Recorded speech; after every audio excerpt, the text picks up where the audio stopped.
All right, hello, welcome, ladies and gentlemen. Rorschach here with the Game Reactionists. With me, as always, Spectre. big day indeed. Nintendo Switch 2 announced.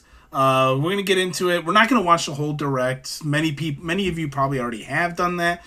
We'll skip around the direct, at some, I guess, of the more interesting talking points, and then we'll give our good old reaction. So I got us set up here for the first I think thing. we talked about this before. I think we want to do this as more of like a discussion of things because we're assuming everybody's already seen the direct in some form. So. Yeah, I mean, Nintendo of America's YouTube channel alone, 4.4 million views. It's In less than 24 hours on it. So right. So right out the gate, we have Mario Kart World Tour announcement. Looks like a Mario Kart game. It does look fun. I enjoy the Mario Kart games, even the modern ones. Yeah, I would say it's not exactly the most exciting thing in the world to, and this is the big first party flagship launch title too. By the way, we'll get into the other games as they come up in the direct here, but this is really the system seller, at least initially for Switch 2, and I mean. I mean, for me personally, I don't know about you. I mean, everybody likes Mario Kart. Everyone's had, probably has fond memories of Mario Kart or still plays it or whatever. I mean, it's not a bad game by any stretch of the imagination. They're a lot of fun, and I don't really particularly enjoy the modern incarnations of them so much, but even still, they're a lot of fun. I think it's a very safe system seller type of thing. I don't know if it's. I mean, I'm sure eventually it's going to sell, tens of millions of copies over time. Yeah. I don't know if it's the most exciting thing you could possibly have to be like, okay, this is why you must go out and buy a Switch 2, is to play the latest version of Mario Kart, which is pretty indistinguishable from Mario Kart 8. So, yeah. I mean, just to be blunt about it, I mean, yeah, you see some new characters showed off, and there's going to be some weird open world aspect to it as well. But I don't see this as like the sexiest thing in the world to sell the system. I don't think it's gonna be a bad game by any stretch of the imagination. Like I said, I think it's a very safe choice. Yeah. My my closed captions are in another language again. Why does it do that? French. Why does it default to French though? Are you watching the Canadian stream or something? Or? No, it's just a regular stream. It's just defaulted to French. I don't know if I'm entirely on board with your take, if I'm being honest. I think this is the safest game to launch for your next Nintendo console, because Nintendo has made a name for themselves through the aspect of family and social gaming. And I think what better game to do that with than a new Mario Kart game? The only other way you could really, make this, a day one purchase for anybody on the fence is maybe a new, like, 2D Mario game or 3D Mario game or a Zelda game this But I think this is the safest way where it's like, okay, we're gonna get a new system in the summer, no less, right? This console isn't coming out during the holidays, where it gives families an excuse to buy a new system. It's coming out at the start of summer, right? So I think, okay, we're going to get the Switch 2, we'll get Mario Kart, it gives us an excuse to engage with each other and socialize and play with each other. So I think this is safe bait. Is it sexy? No, it's not sexy, but I think this will do well, and it's part of one of the SKUs for the Switch 2. You got the standalone Switch 2, and then you've got the bundle with Mario Kart World. Here they are talking about it might go on to be one of the probably the highest selling games for the system, But I think it's really safe. I just don't think it doesn't make our jaws drop, No, it doesn't, but it makes sense.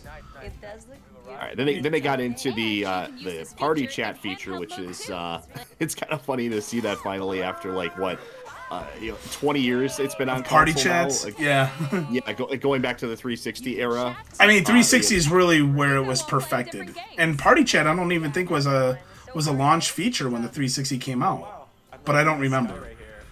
Yeah, I know. I think you're right on that, but yeah, I mean, this is obviously this is kind of a feature that was standard, well over a decade ago, and I guess it's a welcome thing to see. It's nice, it's nice to see that it's finally being added to just directly into the system itself. I know that was kind of always a bizarre thing about the Switch is having a separate like app or to use like have to use like a Discord to To chat with people. communicate, yeah. Yeah, it should just be built right into the system, and it's nice that there's a microphone built in for it and everything too. I know some people might have like privacy concerns with that, like having an always on mic right on your system there, but it's yeah. I mean, I think it's a welcome feature. Obviously, my main criticism of it is they put it behind a paywall.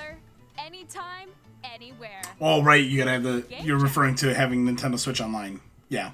Correct. Yeah, they give you the first hit free though. I mean, you get it for free for until sometime in 2026, and then I think March 2026, everybody has access to it. Probably to get people to actually engage with it and use it, and hopefully then get you to convert and subscribe to it, of course. But that could change over time because Xbox and PlayStation did the same thing. The game chats were behind a paywall for Xbox and PlayStation initially, and then they got rid of that within the last few years. So, I mean, this is something that could easily be changed by Nintendo. I am NSO is pretty much the only gaming subscription service I have anymore at this point. And so it doesn't make any difference to me. I don't. It's for me. It's a topic for like another video. Like I mean, I'm a very vocal critic of the nickel and diming. Right. We'd like to introduce another new experience. Here we got some. Okay, so we got some specs here. 1080p, 120 frames in handheld mode. What do you think? The screen supports. I think that's great. If it, I mean, we'll see what how games actually perform. And how they actually reach those benchmarks. I mean, obviously, yeah, like 120 FPS is kind of the gold standard. You want to be somewhere around that or above, ideally. So that's great. I mean, I'm a frame rate person. I think everybody really is, even if they don't necessarily understand it or articulate it. But I mean, the first thing you're going to notice about a game when you're playing it is if it appears laggy and stuttery. You're going to notice that far more than you would a crisper, higher resolution image. I'd rather have a lower resolution image with a silky smooth frame rate than a super high definition 8K image that has it's 20 FPS and stuttering. Yeah. So I think most people agree with that, even if they don't necessarily think about it. So I think that's good. I like that. It kind of getting ahead of this year. I like that. It looks like some games are going to have performance modes as well. So I think that's all good stuff. The mouse control thing with the Switch, that's unique. I'm trying to think of the logistics behind that. I think that's more of a gimmick. Unless you're gonna, I guess you could just hook up your Switch to like a PC monitor. And one thing I wanted to touch on with the game chat that they're incorporating and all of the features, like splicing your face on top of the game, much like what we do with our own streams.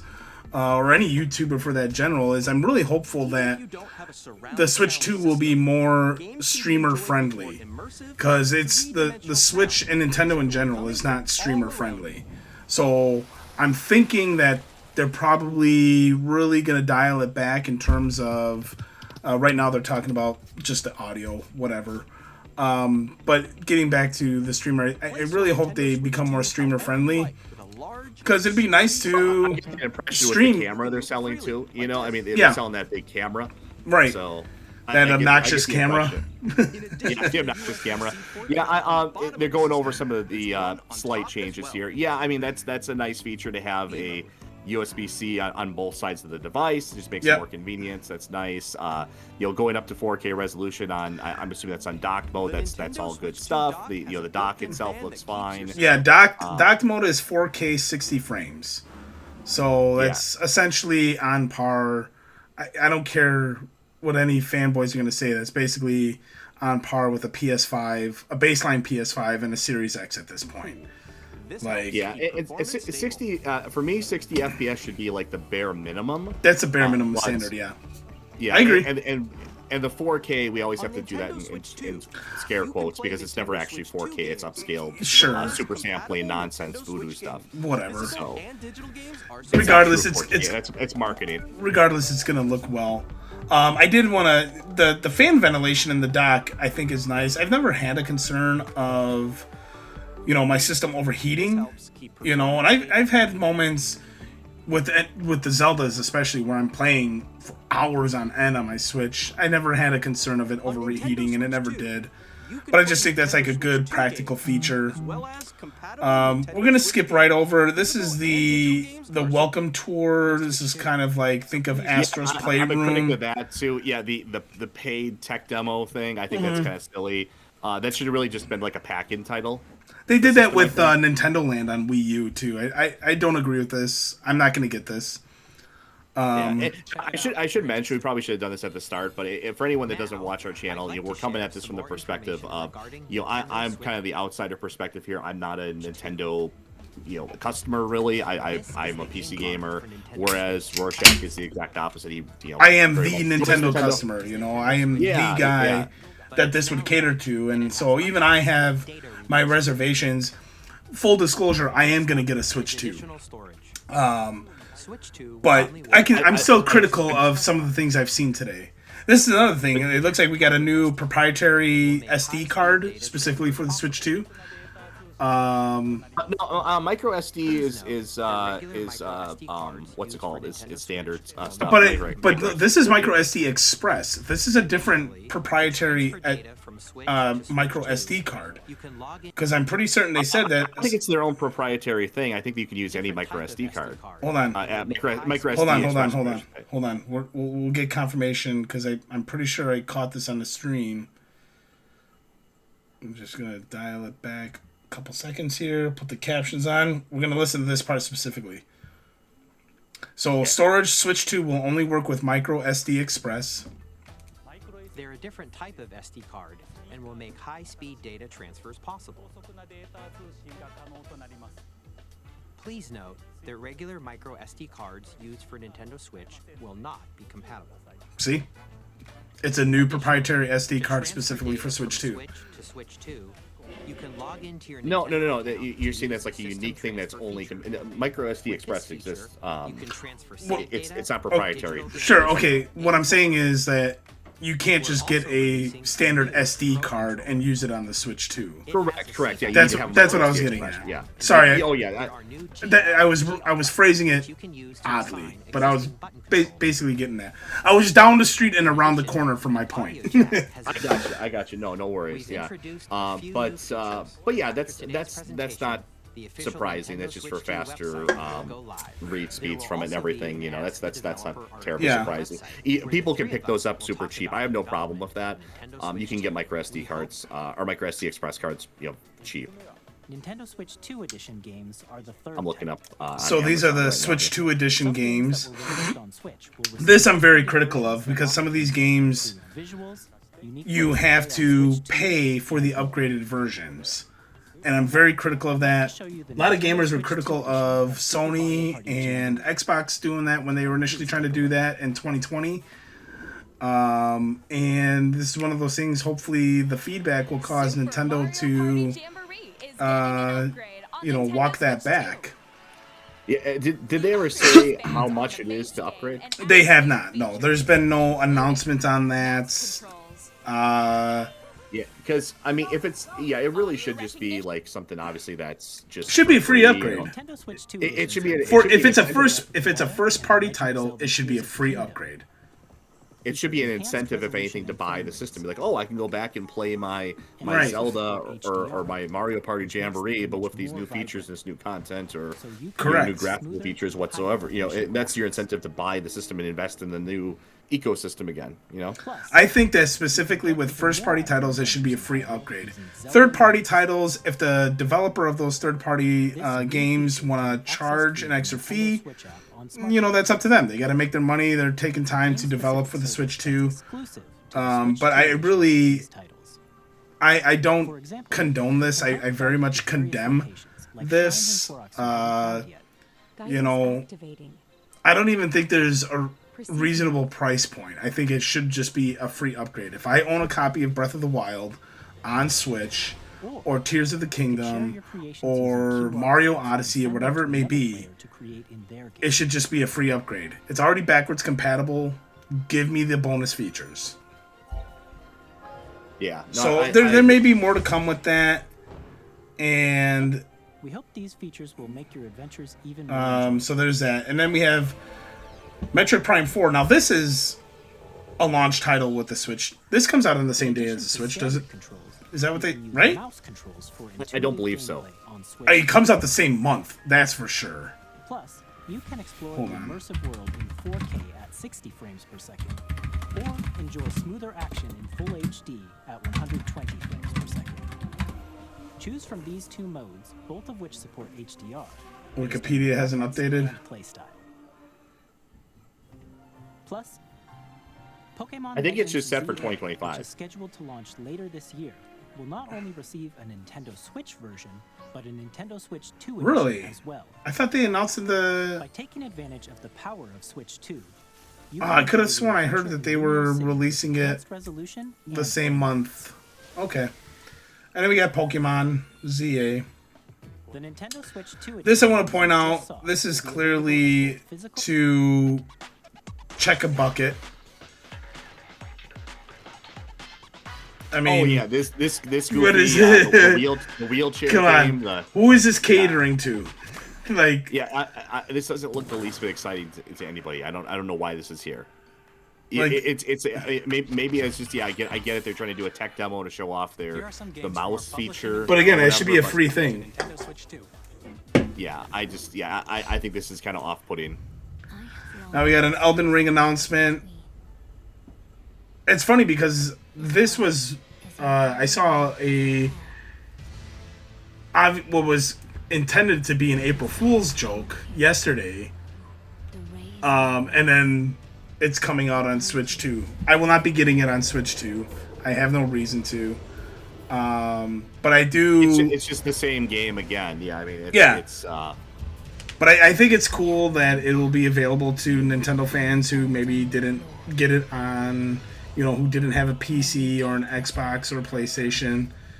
Now you have... if you haven't played it before, then yeah, maybe that would be the excuse for someone to buy it. But yeah, I did actually look in the Tarnished edition is basically just some extra armor sets and weapons, which are also... Does it come with Shadow of the Erdtree or no?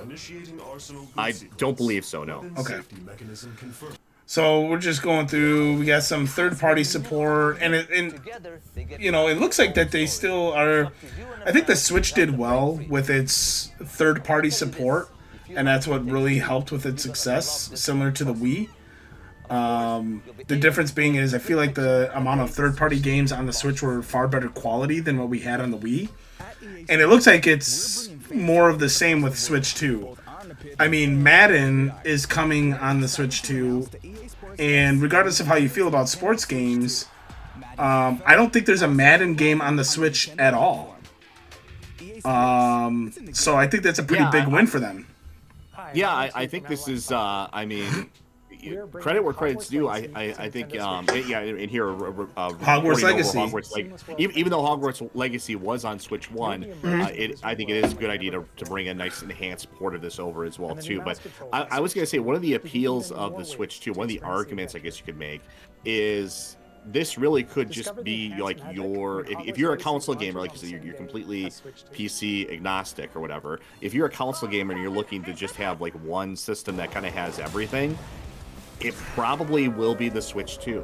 Yeah. Because it seems like I said, we don't know the exact specs of it or anything. But Pro Skater 3 and 4 come to Switch 2. Another good time. Yeah, so all the heavy hitters are here. And here you have a re-release of Hitman. Did you see the pre-order bonuses of this? Oh, yeah, I did. Yeah, with the Mario and Luigi. I contemplated, I might get it on the Switch 2 just to go around and hit people over the head with the wrench as Mario. That's really cute, yeah. But I was saying, like, this really could just be sort of your system. Like, say, if you're someone that only games on console, and you're looking to just get a system that has, all the big. I mean, it's really because what is Xbox have? What does PlayStation have anymore? There's no exclusive on those systems that are really even worth your time. And to be fair, many of these games may not end up being exclusive anyway. I will say I'm not going to defend Xbox. My Series X is basically an ornament because it's Halo themed. But I get a lot of use out of my PS5. I guess my point with that is like you could like a Switch 2 could just be like the system. Like, I mean, if they do this right, I mean, if it gets all these third party titles over to it, like what's the value case for a PlayStation or an Xbox at that point if everything is going to be on the Switch anyways, plus Nintendo exclusives? Yeah, I mean, I think they're already doing this right. We'll talk about the good, right? Backwards compatible with pretty much all the games. That's been confirmed. That's confirmed in this direct. It's enhanced power, both in handheld and docked mode. And it's got additional features like the game sharing feature. I like that, where you can share up to 4 other systems regardless of which Switch family line you have. So if I have sharing, the party chat, I think overall, they played it safe with the design. They didn't do any kind of radical new gimmick. Everything seems to make sense. They kept the name the same. They just called it Switch 2. That was their biggest folly with the Wii U, is calling it the Wii U. They should have just called it Wii 2. I really it rolls off the tongue better, and it's less confusing. I'm sure people will still be confused by Switch 2 because consumers are a lot of them are just they're people buying stuff for their kids or whatever. They're not really necessarily gamers. Yeah. But yeah, I think there's far less ambiguity with a simple number at the end of it. Like, okay, Switch 2. Like, okay, this is different. Take a look at this. So we just saw Hyrule Warriors, the Tears of the Kingdom edition. I enjoy those games. That's the third Hyrule Warriors game. They're legitimately good games. I have them both on Switch. This is upsetting, and I'll tell you why in a moment. But we can watch it. Really, I thought you'd be overjoyed for this. I'll tell you why I'm upset in a moment. So we got first off, glaring issue here. It's not going to be full screen mode, or even widescreen. The Legend of Zelda: The Wind Waker. Now, to be fair, that footage we saw of the Wind Waker, it's hard to tell if that's the actual GameCube version or the remaster that came out on Wii U. Like, it looks like it could be like an emulation of the remaster, but it's hard to tell. Or it just can be compressed. But yeah, we got this. We got Soul Calibur 2 showing off. Soul Calibur 2 was a fun game. F-Zero's GX. I'll tell you why I'm upset. A, the GameCube app will only be available on Switch 2. It's not going to be available for Switch owners, regardless of your membership. So you can't access the GameCube. It's kind of like why. The Switch can easily handle the GameCube app. Why? That's something that I think should change. B, we're never gonna get the fucking remasters of Wind Waker and Twilight Princess from Wii U on any Switch console now. They're gonna fucking, you talk about shit being in a paywall. I mean, it looks like all these games. Chibi Robo. I like that that's in there. I didn't notice that earlier. It's just, it's very disappointing. I mean, I don't know. I think, yeah, obviously there's no reason why it should be locked to the Switch 2. I agree with you on that. I think that's just for it's just to push people towards Switch 2, I think. And the controller is cool. That's the only cool part. Like, I'll get the controller it's a GameCube controller. It looks nice. But yeah, no, it's I mean, there's nice things about it too. I mean, in the online multiplayer aspect of it, that's in some way, obviously that's better than the original GameCube. Yeah. I'm trying to be actually pretty positive overall about all this. Borderlands 4. Borderlands is back. Again, strong third-party support. This series. We don't, but again, it's an indication of strong third-party support. Like Borderlands 4 is a system where, you know, to what you said earlier, you know, the Switch 2 is really gearing up to be, why do I need a PlayStation? Why do we need an Xbox? I can play Borderlands and Legend of Zelda on the same system. What the fuck do I need the other stuff for, you know? I think it's really a legitimate argument now. I mean, because before, I mean, with the Switch 1, it was terribly underpowered. You know, it couldn't handle a lot of, you know, modern games. Now, without extreme compromises, now you have a system that's good enough. I mean, obviously, it's still going to be underpowered compared to, like, a PlayStation 5 Pro or something, or even a Series X. But still, it's good enough that it's like, why wouldn't you... I mean, like, say, if I was a... I don't know if it's underpowered compared to Series X, man. I really don't know if that's true. I think the Series X on its best day is 4K 60 frames. You know, I could be wrong, but I but mean, you're not gonna have. I mean, I'm sure. I mean, it's hard. It's hard to compare consoles. It's not like it's easy as it is on PC to just compare GPUs. right. But I mean, obviously the Series X is gonna be overall much more powerful than Switch 2. But I mean, but the point is, it doesn't really matter if it's more powerful if you don't really notice it. Right. You know, it's it looks like it's good. I mean, here's Cyberpunk. That was, you know, that another big game series that's going to be on it. It looks like it's running fine. You know, like, it's like, why do you really need an Xbox? Why Final Fantasy? Here you go. This isn't even on Xbox. Yeah, exactly. You know, what's the case for getting those? Because it's like, I mean, what's, you know, Xbox, what exclusives are in Xbox that anybody cares about anymore? And then same argument for Sony. What does Sony really have left that anyone actually cares about at this point anymore? That's still like an active series. You know, if you can't even make the argument of performance and say, like, well, a PlayStation 5 Pro is that much better performance wise, because if you really care about performance, you're going to get a PC. You know, so it's like, right. Here's the so that new argument doesn't hold water.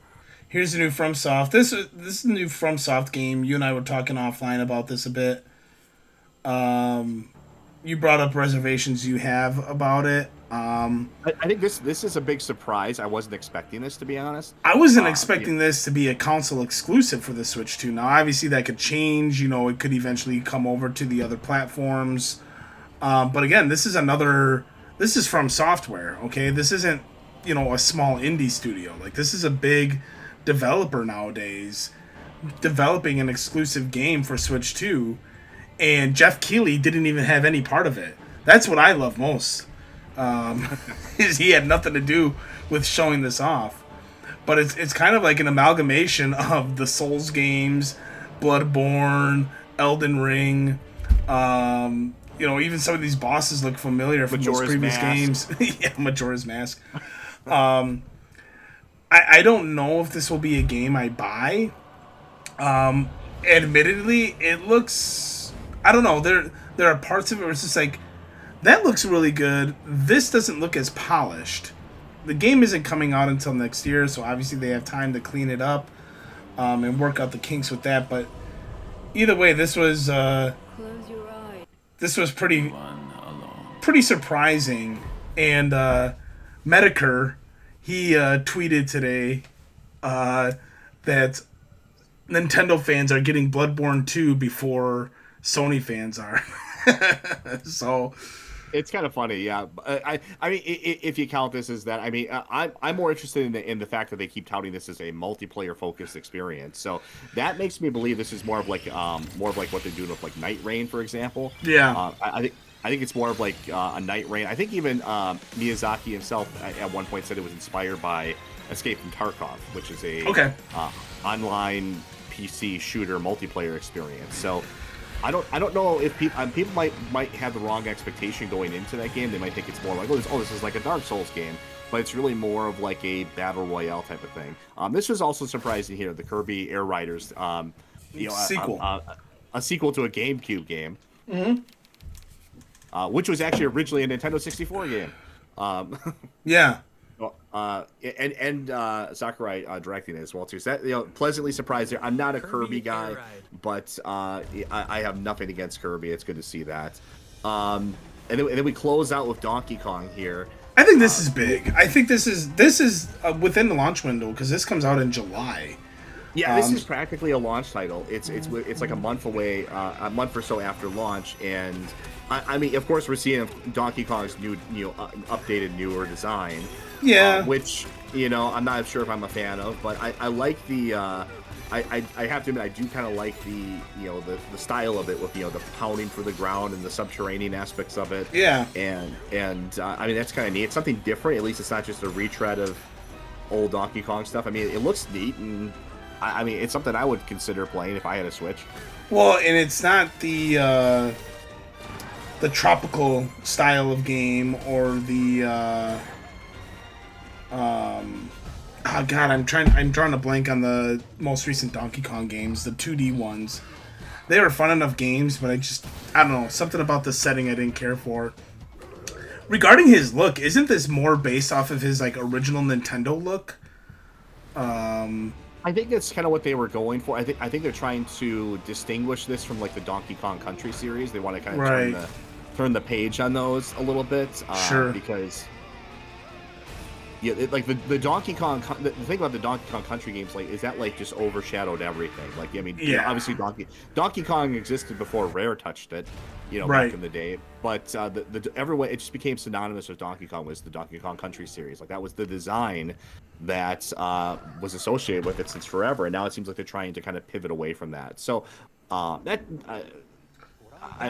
not the end of the world for me. I always liked the Donkey Kong Country design. I thought that was a great look for Donkey Kong, but I don't necessarily hate it. I'm not like someone that's going to draw a line in the sand and say this is terrible just because the eyes are shaded differently. Yeah. But it's and I like that. Like I said, I like that the game itself does actually look like it's just fun to play. It looks interesting. I like the I can't think of a lot of other games that do it that do this with the kind of the subterranean digging for the ground in a 3D world type of thing. It looks like it's some kind of collectathon open world type of thing.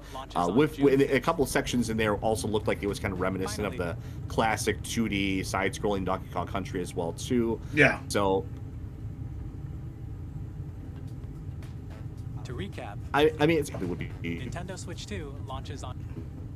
Oh. One of the first. You're becoming a robot. You're a robot currently.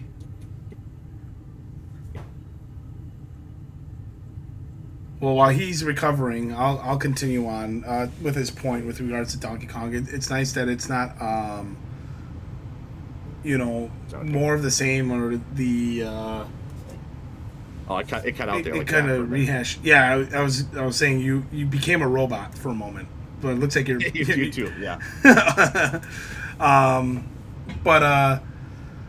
Well, that was the Direct. That's the SparkNotes version of the Direct. We saved about a half hour, actually.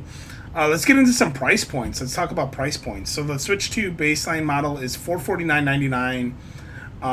And then you can get the Switch 2 with I already confirmed this, a digital copy of Mario Kart World bundle for $499.99. It's a little steep, if I'm being honest. I expected a baseline model to be at $400, and then maybe a bundle to be at $450. This is $50 more. And here's something that I thought about because today is Liberty Day for anybody who pays attention. Do you think this is in response to offset any potential costs through tariffs from the current administration? I don't know. It's hard to say. I mean, I think actually people were kind of comparing it around. Like, if you look at the price point of the Switch to, ironically, the U.S. is actually one of the lowest. If you look at because people are talking about how much it costs. Like, I saw people on V were talking about it, like, oh, it's going to be this much in Mexico, it's going to be this much in Canada, blah blah blah. I got the impression that the price point was actually not too bad compared to what other people were talking about. So I don't know. I don't want to comment too much on that without doing a little bit more research on it, because obviously tariffs are kind of a far-reaching thing. It has it's hard to say that precisely. And keep in mind, we've had not to get into political discussion, but I mean we've had tariffs going on even under the last administration as well too, which they never actually withdrew from or canceled out. Well, and you didn't hear about it because, well, there was a different guy then. But it's we don't talk about it. We only talk about it when the bad man's in office, right? Pretty much, yeah. And hypocritically, they all of a sudden tariffs are the devil when somebody else comes into office. But when the last administration had the exact same tariffs, which carried over from the previous, from the 2016 to 2020 administration, then I guess that was all fine. But yeah. Anyways, I think in terms, we can have a discussion on price here. I wrote down some notes. I think what's going to happen here. I mean, this is just my looking at my crystal ball. I mean, I could be totally off of this. I was also someone that was skeptical of the Switch 1, and I mean, look how much the Switch 1 took off. But I think we're in a very different economy now compared to where we were in 2017 when the Switch 1 came out. I mean, you have inflation. I think people have far fewer dollars now, like extra expendable dollars floating around. I mean, this is a lot of, let's be blunt, it's a lot of money to pick up this system. Even if you just get the baseline model, it's $450. Let's say you grab a game, $80, for some of these games, $70, $80, $60, $70, $80. And that's assuming you don't get any kind of peripheral or anything else extra, or you buy a case and screen protector, that's another $20, $30 right there. I mean, you're probably walking away like $600 just to buy this system plus tax plus at least one game to play on it. I mean, you could play your Switch games on it, I guess, so that is kind of a money-saving feature. You're not starting from scratch if you're a Switch customer. But at the same time, I just think this is a lot of money. I was kind of surprised by that price point. I thought it would be closer to like $399, $350 type of price point. But I mean, that's a lot of money. I mean, you could get the $500 model and just get Mario Karts and call it a day, I guess. So I mean, that's not too bad in a world of $700 PlayStation 5 Pros, but it's still a lot of money, and that's not even counting things like Nintendo Switch Online, which is more important. It's becoming more and more important of a feature they're making it. So I don't know. I mean, it's hard for me to imagine. Like I said, it's hard to kind of think like 5-6 years in the future. I would be very surprised if the Switch 2 outsells. It's on course to outsell the original Switch. I'd be very surprised. I the only part I agree with or can co-sign is that last part.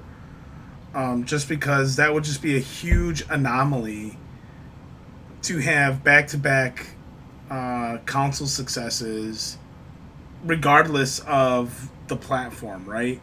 I don't think that's ever been done with any platform, whether it was PlayStation, Xbox, or Nintendo. Where they had back-to-back. It was done with PlayStation 1 and PlayStation 2. I don't think PlayStation 1 sold nearly the amount of units than PS2. No, I'm saying you had a situation where you had a very successful console. Oh yeah, 1, no, I'm saying even more successful PlayStation 2. I'm not saying like you won't have a successful console. I'm just saying like in terms of sheer numbers of units sold, I don't think there's a case that exists where PlayStation 2 sold 65 million units, and then that was after PS1 sold 61 million units. You know what I mean? What do you mean? I'm trying to understand what you're saying. Like here, like you pointed out how Switch 2 won't do as well as Switch 1. I think that basically what I'm getting at is I think that's a given, right? Because you don't really have that in general, regardless in of general. platform. But you did have that. To be fair, you did have that with it's actually happened a couple of times in gaming history. You had I mean, it's actually not too far outside the norm. You had that with Sega Genesis compared to Sega Master System. You had that with PlayStation 2, probably most famously, because PlayStation 1 I think was around like 100 and some million units or so, and then of course PlayStation 2 is still the current champion of 160 million units sold. Yeah, but 160 million is substantially bigger than 102 million. Yeah, that's my point. Like it's like I'm what I'm trying to say is I don't think the Switch 2 is going to be as successful as the Switch 1. Right. I think we're both saying the same thing, just different avenues. Yeah, I think in 5 or 6 years the Switch 2 will have sold well, but it won't be anywhere near the Yeah. numbers that Switch 1 did. I think the Switch 2 will probably sell 100 million units by the end of its lifetime easily. Will it be approaching the 150 million units or the 160 million that the Switch 1 is at? Probably not. But I would say then that that's a success, by comparing PlayStation numbers. Anyway, getting to the price point though, because I just double checked this on the fly. I don't think the price point is as much of a detriment as you point out. I think people will still very much, your loyal Nintendo fans will still go out and buy this. They'll spend the money on it. And we're talking about even in 2020, at the precipice of a world pandemic, the Series X and the PS5s were going for $500. And I don't know about the Xbox, but people were still buying those. Now, granted, you had availability issues because of all the stuff related to that mysterious event that happened back then. But I double checked PlayStation 5. They're at 71 million units. It's not the craziest thing, but 5 years into their life cycle, it's not terrible. And that's a $500 console. I don't think the price point is going to be that big of an issue. I think the games themselves, that's more alarming. I'm more concerned about the price points of the software than I am the hardware. Because they have Mario Kart World price pointed at $79.99. Donkey Kong Bonanza is at $69.99, which really isn't anything new because we have been conditioned to be buying $70 games for the better part of 2 or 3 years now. This $80 price point for Mario Kart World, it's just, there's a lot of speculation surrounding Grand Theft Auto 6 about that being a $100 game, and I think we're quickly approaching baseline games being $100 a pop. That's what has me concerned. A $450 system, that's pretty much what you pay on a brand new system in any generation.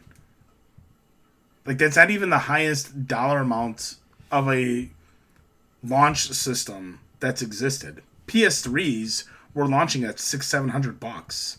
I think even $800 for some models. So I think the software is a bigger concern. Accessories, they look about the same. Switch 2 Pro controller is $80. I think the Switch 1 Pro controller is $70. So an increase, but not by much. The Joy-Con 2 controllers, those are $90 compared to, I think, $70 or $80 on the Switch 1. So I think the accessories and all the extra stuff, the Switch 2 camera, surprisingly, I think $50 is reasonable for a camera. And then all this other stuff, an extra dock set, $110, carrying cases, all this extra other stuff. I look at these things and I'm like, all right, a carrying case with a screen protector, $35. Yeah, sounds about right. All-in-one carrying case, $80. That's a little odd. So, I mean, the only thing that has me really worried are the price points of the games. And to go further into that is what you shared with me earlier regarding there are certain game cards that act as digital downloads. I don't know if you have that available currently. Switch to... Yeah. So that was the virtual game card? Is that what is that? No. No, that's something different. It's I don't have the thing on it pulled up here, but look on the X under Wario 64 or All whatever. right, I'll check him out real quick. He had it up there, but in a nutshell, it's kind of a nothing burger in a nutshell, but it's still it's not quite a nothing burger, I should say, because it's you had the phenomenon on Switch to some degree of games that were either were a digital download, but they still had a retail box, and Switch was not the first system to have this. You had this on Xbox and PlayStation 3 as well too. Yeah. Going back to that time, so you had these these cases where you have a physical, but it's not really physical. You have a digital code in the box. That's what you had on Switch, but you also had sort of hybrid games where you had a cartridge, but they would have to download certain things to actually, to actually play the game. So it effectively was like a digital game too. It looks like we're seeing a repeat of that to some extent on Switch too, where you have certain game cartridges that really effectively have nothing on them, and you have to just insert them in and connect to the internet and download the actual game itself. A la like what we used to, kind of like what we used to do back in the day before PC gaming. This is exactly what PC gaming was for the longest time, especially in the early 2000s. You would get like a disc or a physical copy of the game, quote unquote, but you really couldn't do anything with it until you activated it online and did like an online. And then eventually we got always online check-ins, and then eventually we just got rid of physical altogether, pretty much. So this is my concern. Getting back to price points, I'll pay $450 for a Switch 2 console. I mean, it's more than I expected, but it's not unreasonable. It's a brand new video game system, and that's not my issue. When it comes to stuff like game key cards, now, I'm not implying that Mario Kart World Tour is going to be a culprit of this, but if I don't have my game on my actual physical game card, and it turns out to be what you're alluding to, like basically, you have a cartridge, but there's nothing on there, and you're right, that already exists for many games. The Metal Gear Solid Master Collection is the only game in my Switch collection that has that issue where the entire game isn't on the cartridge. Part of it is through a internet download, and I didn't know that when I bought the Switch version. But I bought all the versions. But I struggle with paying $80 and not having anything. Because then you don't really own the game. You bought the license to use the game, but it's not yours. And at any point, the developer, the publisher, or even the platform holder, that being Nintendo, can pull that from you, and then you got nothing. And that's the issue. That's what I struggle with these software price increases. I better have the true game on the cartridge, otherwise I won't buy it. Yeah, I understand where you're coming from. I mean, it's I don't think this is going to be like a widespread thing, although it is notable that a couple of, what you consider be more like, larger titles like Street Fighter 6, for example, is going to be like this. That's going to be a download cartridge thing. Bravely Default, the remaster is going to be one of those. I think you just scroll past it right there. It's got that language at the bottom of the case there that you can see. That goes over that, but Street Fighter 6 right next to it as well too. Same thing. It's going to be a cartridge, physical cartridge, quote unquote, but you have to download the actual game. And I mean, in effect, once at a future point, it's easy to imagine a case where these games are effectively bricked because you don't have access to at a future point you don't have access to actually log in to Switch 2's online service to verify the game or whatever. Maybe eventually, some people will find a way to hack around it or something. But even then, I don't think there's actually anything on the cartridge. It's not like it's a DRM lockout of the files in the cartridge or something. There's just nothing on the cartridge. The cartridge is just like a dummy cartridge that's just there to show that you own the game, and you have to download the game from the internet then. So I mean, this is a topic for a future video. I just accept that this is the way the wind has been blowing for a long time. I don't have a problem with this at all. I'm on PC and I fully accept where things are right now, and I found my own way around that, as others have as well too. But I understand how it's still very off-putting for people, that game on console, because they don't because you don't really have a good there's not a good recourse to this. Like, what do you really do other than just hope that eventually it's hackable and fixable? And even then, you don't like that, because the whole point of console, right, is it's very turnkey, and you don't have to do these the meddling and fiddling with files and stuff like that, like people on PC do for this stuff. So yeah, it's I agree, it's kind of disturbing. I at least that they're not doing it to all games. I think you'd have a whole different controversy if they did this to every game. But well, I'm looking at a listing here. It looks like the first party games are not impacted. I will say $70 for the Switch 2 Breath of the Wild edition and $80 for the Switch 2 Tears of the Kingdom edition. I don't know, man. I mean, this is... One more thought on the whole digital game card thing.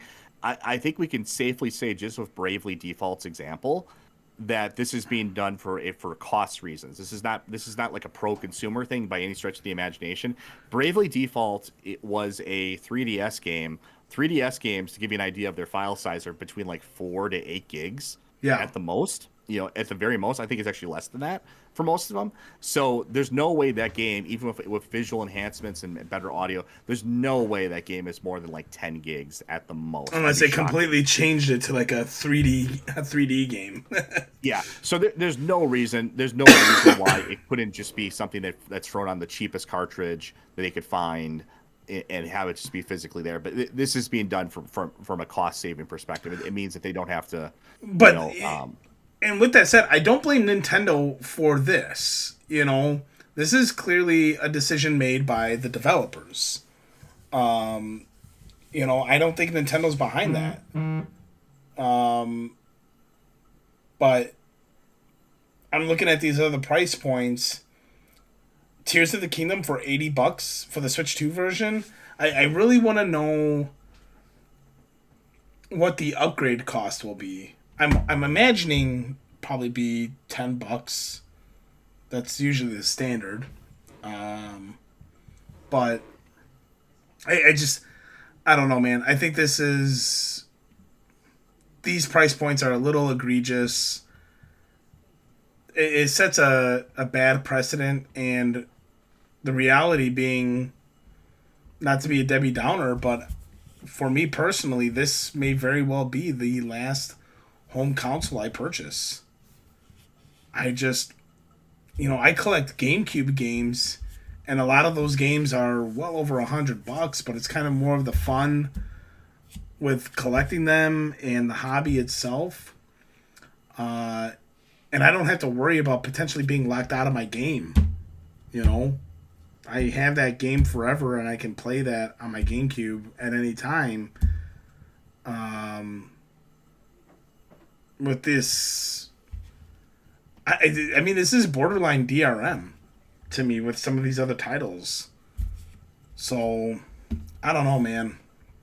Yeah, I think I mean it's a discussion that we'll have to have like in another video eventually, the whole physical versus digital. And to be fair, I was exactly where you were at one point too. I was doom and gloom. I was like, oh, it's over. It's this is where we're going. It's we're screwed. There's nothing can be done. And then I found salvation, and I don't mind this anymore at all. There's solutions that exist, and there's even solutions. It's not just me touting PC's horn again. There's solutions that exist for console as well too that people do. I've seen it done directly myself. I know somebody that did it as well too. That it's not that complicated to do. You can play your games forever. You can preserve your games forever. You have to break with the idea that companies like Nintendo care about things like preservation and you being able to access your games forever. It's not even on the lowest of lowest rungs of priorities. They just do not care about that at all. If anything, they'd be antagonistic to that idea, because they can't. It makes it harder for them to resell it to you down the road if you have access to your games forever. So I think you just have to accept that's you can't rely on corporations to to preserve your games, to help you facilitate that. They're not interested in that. They never were, and they probably never will be. I don't disagree with you there. We're approaching an hour here. Very good conversation. I'm sure I know the answer already, but I'm going to ask anyway. Spectre, will you be buying a Switch 2? No. Well, I might actually buy one to flip or to resell. We don't condone scalping. I just want to point that out there. Well, I mean, maybe for like a whatnot stream or something down the road as like a buyer's. I think it'd be a great buyer's giveaway type of thing, or like a prize or something like that. But to buy one to actually own and to play, definitely not. No, and I don't really envision a way for Nintendo to ever make that happen. The only game that they could actually make that would actually raise an eyebrow would be either a new Star Fox game that looked extremely promising, like a return to form back to how the 64 one was way back when, or maybe some kind of really well crafted, I don't know, new Zelda game in the style of like the older games. Like that might like raise my eyebrow and be like, oh, okay, this is interesting. But even then, I don't think there's going to be anything. I can't envision a scenario where I rush out and buy a Switch 2 or get a Switch 2 at any point during its life cycle. I'm very content where I'm at. Sure. And obviously, I've already stated I will buy a Switch 2. Mainly because, if nothing else, the quality of the software is always entertaining for me. The Nintendo in general, whether it's Mario, Donkey Kong, Zelda, I mean, those are the big three for me. And then you have your Pokemon and stuff like that. I always find myself, they're just nice, shut your mind off and just sit down and play games. And that's what I like about them. So I will be buying this. I will say, just not to interject, but I will say this. I think that with the Switch 2, it's probably the most convincing, easily most defendable console you could buy. If you're someone that's just looking to game, you want to have one device that will play pretty much everything, that you can play with your friends, that you can. That will have all the relevant games on it, that has interesting exclusives on it. I think Switch 2 is probably your best bet. You're also, of course, going to have in the future going forward. There's going to be a lot of we still have the Switch 1 games out there. Those are going to be cheaper and cheaper to find over time as well. So you have a good back catalog of games to play as well. I think if I would like, let's pretend like PC gaming did not exist, I probably would buy a Switch 2. I don't really see a compelling reason to have either I haven't seen a compelling reason to have an Xbox for a long time, and now especially with the PlayStation 5, I do not see a compelling reason to have a PlayStation or a Sony product anymore. So then by default, I think Switch 2 is easily the most defendable choice. If you're only going to buy one console, that'd be my tagline. If you're only going to buy one console, I would say buy the Switch 2. I think there's just no arguing that anymore for me personally. And I will co-sign that. And with that, that's a good point. That's a good way to end the conversation. Switch 2 comes out June 5th, 2025. Pre-orders go live April 9th through various retailers. All the retailers have their landing pages up for the console, as well as the selection of games available for pre-order. Mario Kart World is coming out the same day as Nintendo Switch 2. Kirby's Air Riders, Donkey Kong, Metroid Prime 4, those are all easily launch window games. Good selection of games to be available in the launch window of Switch 2 as well. I am looking forward to Metroid Prime 4. I hope this is a success for Nintendo. If anything, it will ensure their viability and their product. And I am a fan of their product and their games. I think that's about all we can say at this point. We'll see what happens. We'll see the success. We'll see the nuances of the features as they come out. What we can and cannot do with the system. And I think that'll be a good unboxing day for the channel as well. Getting some hands-on with the Switch 2 in my household. That's gonna do it. I'd be curious to see it as well too, and we really don't have to wait too long. It's roughly 2 months away. Yeah, it's not long. It's not long. And I mean, you're not gonna have a ton necessarily to play on it right away, but there will be Mario Kart there right away. Donkey Kong not too far behind, so you have some solid stuff even in the short term. Yep. That's gonna do it. I am Rorschach with the Game Reactionists, and I am Spectre. Thank you so much for watching. Like, comment, subscribe, hit that notification bell. We'll catch you guys next time.